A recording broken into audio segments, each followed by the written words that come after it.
carbuncles on her spine. And so at the age of 40, she was considered herself, she was an invalid at that point. When she landed in Hawaii, she was very frail. Mm. But she learned, because they forced her to ride a horse astride, and instead of riding side saddle like an English lady would do, she learned that sitting upright on the horse Mm. aligned her spine, and the pain that she had been carrying, this sack of rocks of pain that she'd been carrying for 40 years, was alleviated. Mm. And so her whole world opened up. And of course, Hawaii itself is healing anyway. So You you know, connected with that part too. oh my God, Mm-hmm. absolutely. And her powers of description are unrivaled. Her books are journals.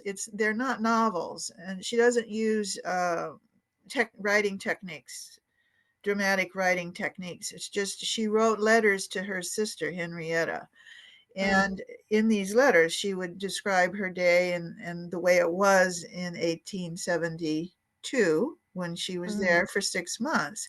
And she wrote this book, 6 months in the Sandwich Islands, and she rode like a banshee all over the islands. This woman came alive. You know, she had been paralyzed with what the doctors had done to her. They were well meaning, but they operated on her without anesthesia. They bled her with leeches and with incisions, and gave her copious amounts of laudanum and encouraged her to drink. You put her on So, the plane with wine and so cigarettes at the 13. combination was Yeah. lethal. But anyway, she had this wonderful, wonderful experience in the islands, and she stayed with the native people.